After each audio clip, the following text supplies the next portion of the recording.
আজকে আমার সেমাই খাইতে মনটায় চাইছে, তার কারণে ইফতারির পরে একটু দুধ দিয়া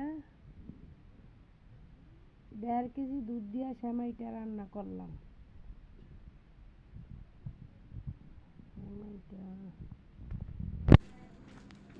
এই তো সেমাইটার ভিতরে দুধটা ডাইলা দিলাম, আর খেতে জানি কেরম হয় খাওয়ার পরে বুঝতে পারবো।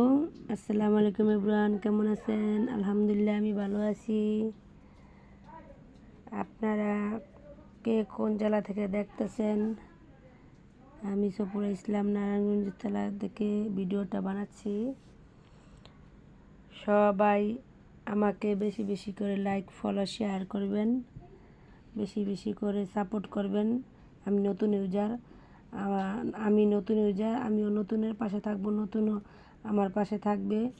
সবাই বেশি বেশি করে আমাকে সাপোর্ট করবেন, ধাক্কা দিয়ে চলে যাবেন না, প্লিজ সাপোর্ট করবেন।